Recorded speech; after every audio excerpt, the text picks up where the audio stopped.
We've been hearing for like the last 6 months that leftists are gloating over the fact that Twitter is supposedly losing ad revenue since Musk took over. Um, and they've been having a lot of fun with that until about 2 days ago when Musk identified the actor who is kind of instigating these ad boycotts, and that is the ADL. The ADL is pressuring big companies not to advertise on Twitter unless Twitter kind of acquiesces to their demands in terms of controlling speech, the speech on Twitter, what people say, what they tweet, what is within the bounds of what they consider acceptable expression, which is not necessarily the American people's idea of the First Amendment, let me tell you. So it's amusing to see the left go from gloating and kind of ridiculing Twitter for not making as much money as they might be making to when Musk actually identifies the issue, then all of a sudden they're the victim. And in this case, they're crying anti-Semitism. Real anti-Semitism is, of course, deplorable. However, I don't know that criticizing the ADL meets that criteria. So let's get into the issues. So first, let's take a look at this article from MSNBC that I read today, and I think it pretty well encapsulates the left's perspective on this controversy with the ADL and Elon Musk. The twisted logic of Elon Musk's defamation threat against the Anti-Defamation League. So Musk discussed the possibility of suing the ADL for defamation because in some ways it could be like a textbook defamation case, because one of the prerequisites to prove defamation is that you have to show damages. And if anyone has suffered damages, it is Elon Musk. And if anyone has defamed Elon Musk, it's the ADL, in my opinion. I mean, that's for perhaps a court to decide if it comes to that level. Why Musk's new threat against the ADL is surprisingly provocative even for him. In a series of recent posts on X, the platform formerly known as Twitter, ex-CEO Elon Musk threatened to file a defamation lawsuit against the ADL, alleging that the anti-Semitism watchdog is primarily responsible for his company's advertising revenue woes. So it's kind of interesting that MSNBC characterizes the ADL as an anti-Semitism watchdog, because that's kind of part of what's at issue. Is the ADL a Jewish organization? Well, if their mission statement is to look out for anti-Semitism, then that would seem to be kind of axiomatic. Whereas the ADL seems to be kind of on a hair-trigger alert for anything that might offend, any of the so-called protected groups.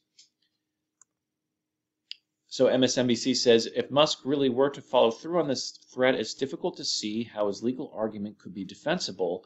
It's troubling that Musk has singled out the ADL among many organizations and critics as the one to blame for his difficulty getting advertisers to stick around on his chaotic platform. So again, it's like the switch from the ADL as the aggressor to the victim, and it's troubling he should point them out. Why is it so troubling? Because it seems to me that the ADL does really have a lot of sway, and they have a lot of the ears of a lot of corporations, and they have the ear of even the government, different agencies within the government. For example, when the FBI wants to say what's a hate crime and what is hate speech, it seems that they kind of defer to the ADL in terms of defining what that is. And that's kind of a lot of power, because if you're the organization who is establishing like what speech is beyond the pale, then it would seem that Americans' right to express themselves is kind of at the mercy of whatever the ADL says it is. And now apparently you're not allowed to criticize the ADL, because if you do, then that's anti-Semitic, although it's actually not a Jewish organization. So to me, that is quite a lot of contradiction that I noticed in this article. So Musk alleged the ADL, quote, has been trying to kill his platform by falsely accusing it and me of being anti-Semitic. He said that, quote, based on what we heard from advertisers, it's the ADL specifically that's responsible for, quote, most of X's advertising revenue loss. So Musk is literally just reporting what the advertisers are telling him. That I'm sure the people that work on these companies in charge of marketing are not particularly ideological, but they are apparently very intimidated by whatever the ADL has to say. And so they're just honestly telling Musk, look, the ADL is, threatening us with a boycott or threatening us with maybe bad publicity. I think Musk, likewise, is not particularly ideological. I think he's a businessman and he's an innovator and an entrepreneur. And he's just saying, I have a problem, which is advertising revenue. I'm also in favor of free speech. And this is the actor which is pressuring advertisers to stay away from Twitter. So Musk is just being extraordinarily straightforward and extraordinarily honest. And this honesty is too much because he's apparently breaking with certain taboos. Musk further stated that, quote, document discovery of all communications between the ADL and advertisers will tell the full story. That's particularly interesting because that could encompass communications from before Musk purchased Twitter.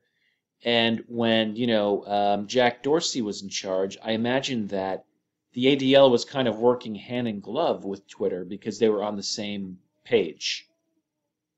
If you look at MSNBC's criticism of this concept of suing the ADL for defamation, they say, well, that's going to be tough because you have to prove in defamation case that the statements were false. And in MSNBC's mind, Twitter probably does have hate speech and it is a very hateful, dangerous place.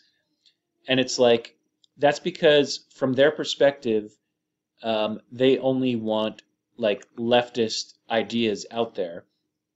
So you're allowed to criticize, you can criticize white privilege and you can talk about systemic bias, but you can't make any characterization about any other groups that do not fit that kind of leftist perspective.